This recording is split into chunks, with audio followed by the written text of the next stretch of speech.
Slab dynasty also known as Mamluk. Mamluk का मतलब होता है जिनके पेरेंट्स इंडिपेंडेंट हों। और इलवारी, इलवारी इनका क्लेन था। देवर टर्किश, ये टर्किश थे। Initially they were slaves under the Mohammad Ghori. Founder है स्लैब डायनेस्टी का कुतुबुद्दीन ऐबक। टाइम पीरियड 1206 से 1210। Capital Lahore. He defeated the Rajput rulers, इन्होंने राजपूत रूलर्स को हराया। लेकिन इन्होंने इनिशियली एक्सेप्ट की सॉवरेनिटी यलदौज की। यलदौज रूलर था घोर का। इसे लाख बख्श कहा जाता है क्योंकि ये लाख दिया करता था, इसलिए ये कभी भी खुद को सुल्तान नहीं कहता था। इन्होंने कोई कॉइन्स इशू नहीं किया, इवन खुतबी में इनका कोई भी नाम मेंशन नहीं है। 1210 में ये मारे गए बाय प्लेइंग चौगान और पोलो खेलते समय। ठीक है। कल्चरल अचीवमेंट्स, कल्चरल अचीवमेंट्स क्या है इनका? इन्होंने पहला मॉस्क बनवाया दिल्ली सल्तनत का, कुब्बत उल इस्लाम।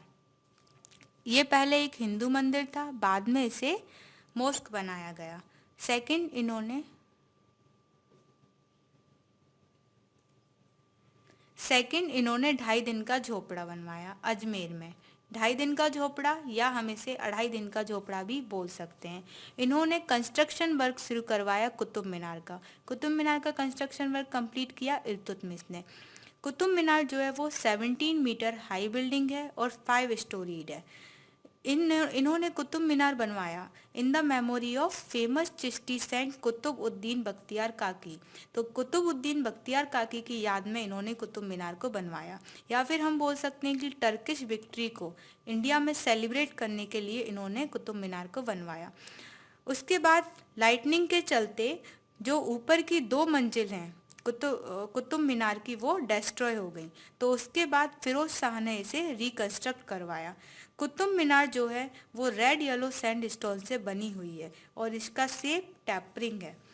ये हसन उन निजामी को बहुत मानते थे, जो कि राइटर थे ताजुल मसीर। ताजुल मसीर एक बुक थी जो कि अरेबियन और पर्शियन लैंग्वेज का मिक्स थी।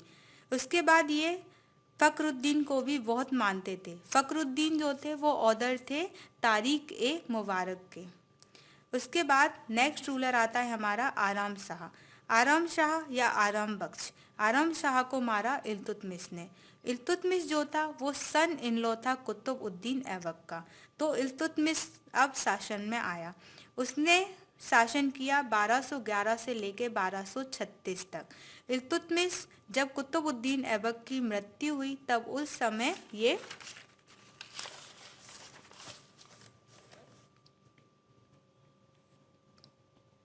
जब कुतुबुद्दीन ऐबक की मृत्यु हुई तो उस समय इल्तुतमिश जो था वो इक्तेदार था बदायूं का।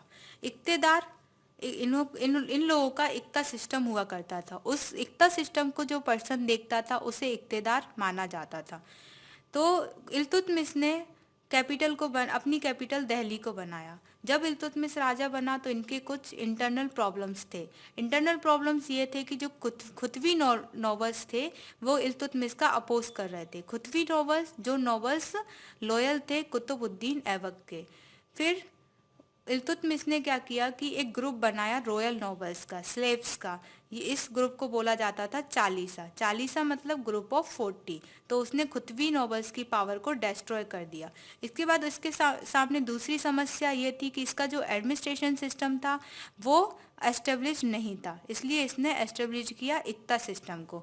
और इक्ता सिस्टम की मदद से इसने एस्टेब्लिश किया अपना इफ़िशिएंट एडमिनिस्ट्रेशन सिस्टम।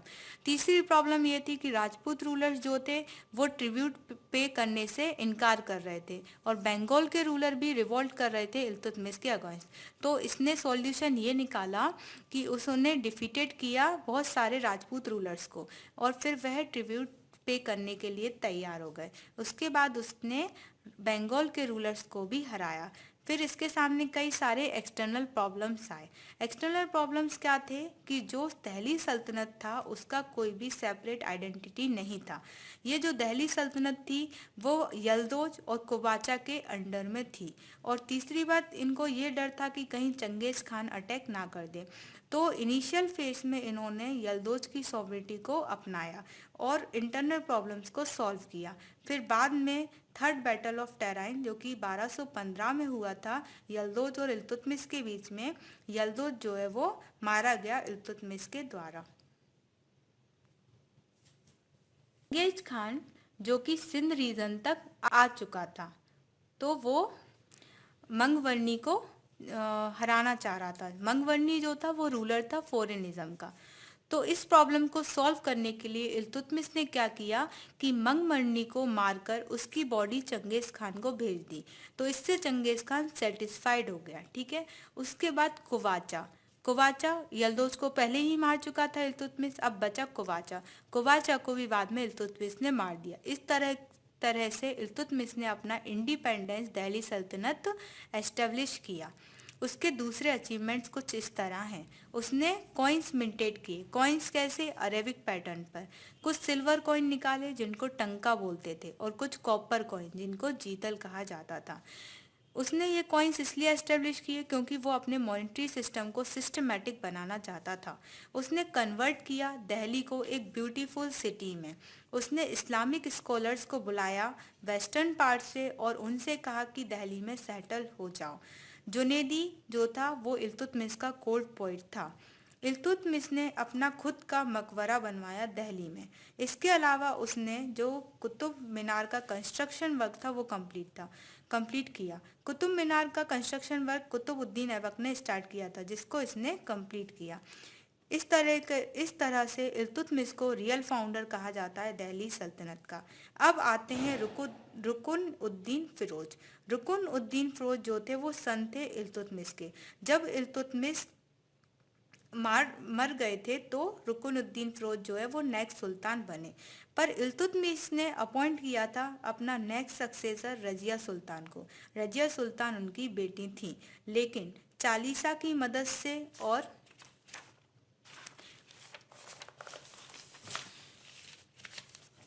चालीसा और उलेमा की मदद से जो थे वो सुल्तान बने, ठीक है। तो पर वो अनइफिशिएंट रूलर थे। उनकी जो मदर थी शाह तुकरन, उन्होंने उनका क्राउनिजेशन किया, मतलब उनका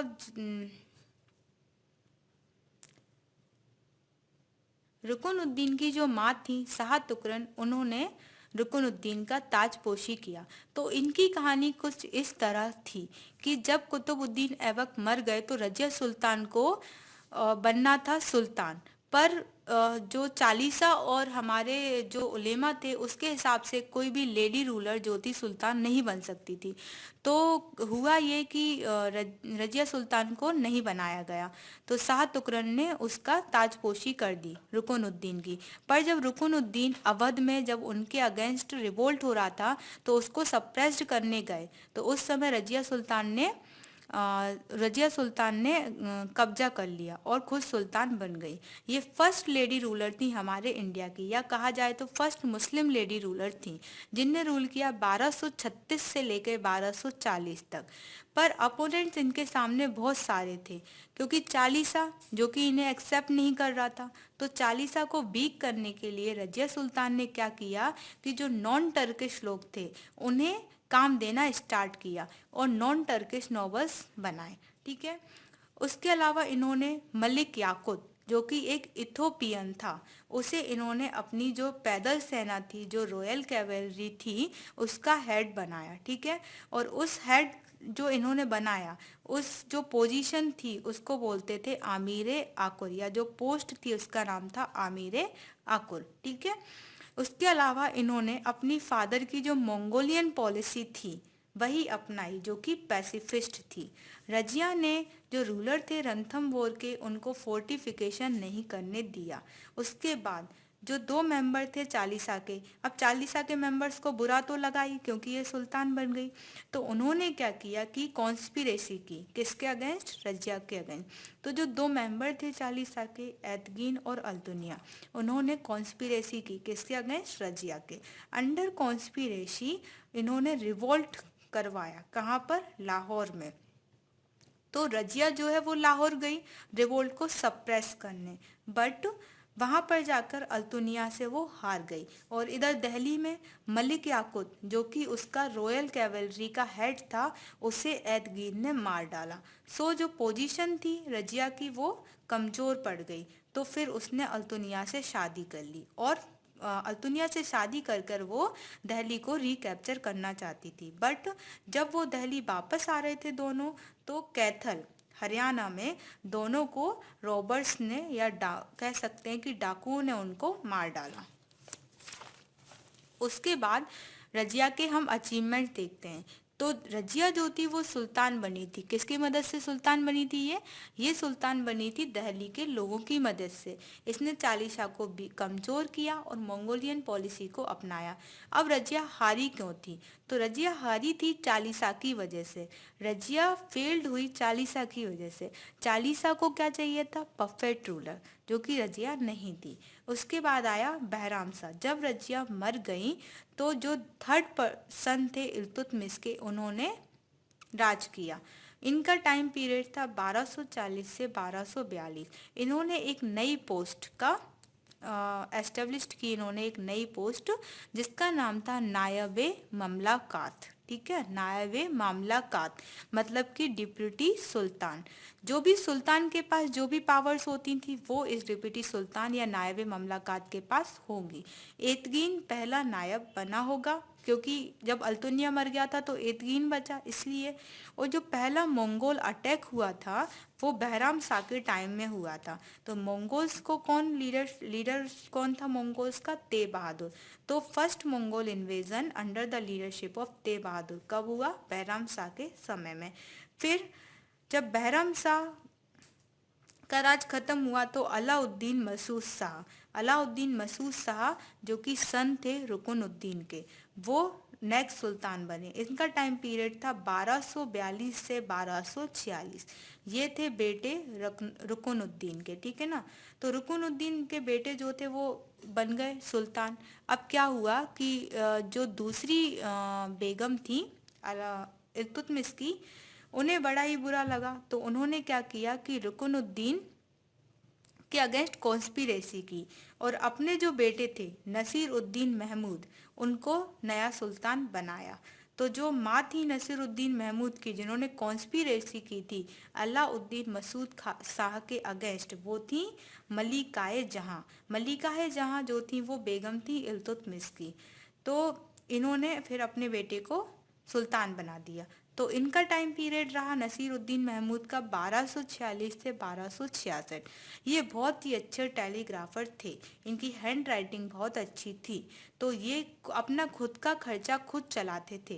क्या करके? अपने बर्सेस को बेचकर जो भी ये लिखते थे उसे ये बेचते थे और फिर अपना खर्चा चलाते थे। इनके ससुर जी यानी फादर इन लॉ जो थे नसीर के, वो थे बलवंत। बलवंत ने इनके जो फादर इन लॉ थे बलवंत, तो इन्होंने बलवंत को जो था टाइटल दिया उलुग खान का। उलुग खान का टाइटल दिया इन्होंने बलवंत को। इनके टाइम में जो तवाकत नशीरी, जो इनके बारे में एक बुक थी तवाकत नशीरी, तो इनके समय में वो लिखी किसने? मिनहाज उस सिराज ने। ये राइटर थी इस बुक की, तवाकत नशीरी की। और नसीर उद्दीन महमूद को दरवेशी किंग कहा जाता था। उसके बाद आते हैं बलवंत। बलवंत बहुत ही ग्रेटेस्ट रूलर थे ये। इनका टाइम पीरियड था 1266 से 1266 से 1286, है ना? इनका टाइम पीरियड क्या था? 1266 से 1286। अब इनके कई सारे अचीवमेंट्स थे, जैसे कि इनका पहला अचीवमेंट है किंगशिप थ्योरी। दूसरा अचीवमेंट है कि इन्होंने सप्रेस्ड किया इंटरनल रिवोल्ट को। तीसरा इनका अचीवमेंट है सप्रेशन ऑफ चालीसा। चौथा है मंगोल पॉलिसी, इन्होंने अपने खुद के एम्पायर को मजबूत किया, consolidation of his empire. And sixth and most important इनका जो अचीवमेंट है वो है policy of blood and iron. Kingship theory, he introduce this theory to restore the prestige of sultan. इन्होंने इस थ्योरी को इंट्रोड्यूस किया, क्यों? क्योंकि सुल्तान का जो प्रेस्टीज था, जो सुल्तान का जो पावर था वो कहीं खो सा गया था, तो उसे रिस्टोर करने के लिए इन्होंने ये इंट्रोड्यूस किया। ये थ्योरी बेस्ड थी डिवाइन ओरिजिन ऑफ किंग पर।